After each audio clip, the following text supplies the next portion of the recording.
ஸ்தோத்திரம். கர்த்தராகிய இயேசு கிறிஸ்துவின் இன்ப நாமத்தில் இனிய வாழ்த்துக்கள். இன்றைய தியானத்திற்காக ஜெபித்த பொழுது தேவன் தந்த வசனம் பிலிப்பியருக்கு எழுதின நிருபம் 4ஆம் அதிகாரம் 4ஆம் வசனம். கர்த்தருக்குள் எப்பொழுதும் சந்தோஷமாயிருங்கள், சந்தோஷமாயிருங்கள் என்று மறுபடியும் சொல்லுகிறேன். நம்முடைய கர்த்தராகிய இயேசு கிறிஸ்து அவருடைய பிள்ளைகளாகிய நாம் சந்தோஷமாயிருக்க வேண்டும் என்பதே விரும்புகிற தேவன். அவருடைய சிருஷ்டிகளாகிய நாம், அவரால் தெரிந்து கொள்ளப்பட்ட ஜனமாகிய நாம் எப்பொழுதும் சந்தோஷமாயிருக்க வேண்டும் என்பதே அவருடைய பிரியமாயிருக்கிறது. இந்த நாட்களிலே இந்த பிலிப்பியருக்கு எழுதின நிருபத்தின் மூலமாக தேவன் நம்மோடு பேசுவது, கர்த்தருக்குள் எப்பொழுதும் சந்தோஷமாயிருங்கள்.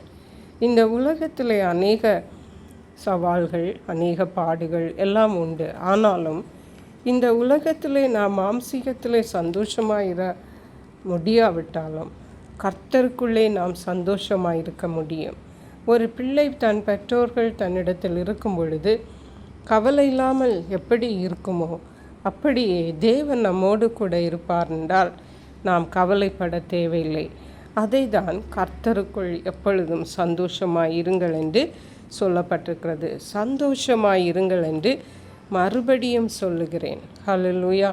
கிறிஸ்தவ வாழ்க்கையிலே கிறிஸ்துவை பின்பற்றுகிற நாம் ஒவ்வொருவரும் எப்பொழுதும் சந்தோஷமாயிருக்க வேண்டும்.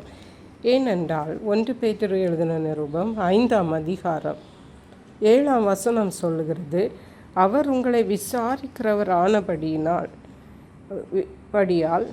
உங்கள் கவலைகளெல்லாம் அவர் மேல் வைத்து விடுங்கள். நம்மையும் நம்முடைய எல்லா காரியங்களையும் விசாரிக்கிற தேவன் ஒருவர் இருக்கிறார். ஆகவே நாம் கலங்க தேவையில்லை. அவரே எல்லாவற்றையும் பார்த்து கொள்ளுவார்.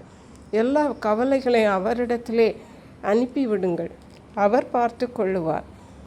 ஆகவே நாம் எதை குறித்தும் கவலைப்படாமல் சந்தோஷமாயிருக்க வேண்டும். நெகேமியாவின் புஸ்தகம் 8ஆம் அதிகாரம் 10ஆம் வசனத்திலே சொல்லப்பட்டிருக்கிறது, கர்த்தருக்குள் மகிழ்ச்சியாயிருப்பதே உங்களுடைய பலன். ஹல்லேலூயா. அருமையான கர்த்தருடைய பிள்ளைகளே, நாம் தேவனிடத்தில் மகிழ்ச்சியாக இருக்கும் பொழுது தேவன் எல்லாவற்றையும் பார்த்து கொள்ளுவார். என் தேவன் எனக்கு இருக்கிறார், அவரே எல்லாவற்றையும் ஜெயமாக தருவார் என்று சொல்லி நாம் கர்த்தரிடத்தில் நம்பிக்கை வைத்து எல்லாவற்றையும் அவரிடத்தில் வைத்து விடும் பொழுது நாம் எப்பொழுதும் சந்தோஷமாக இருக்க முடியும்.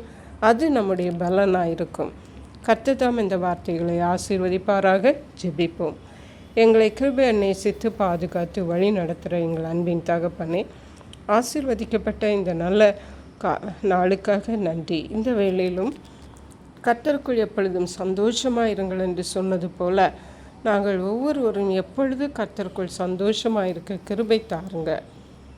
நன்றி பரிசுத்த ஆவியானவரே. துதி கன மகிமை மக்கை செலுத்துகிறோம். மீட்பர் இரட்சகருமாகிய இயேசு கிறிஸ்துவின் இன்ப நாமத்தில் ஜெபிக்கிறோம் எங்கள் அன்புள்ள பரமபிதாவே. ஆமென். God bless you.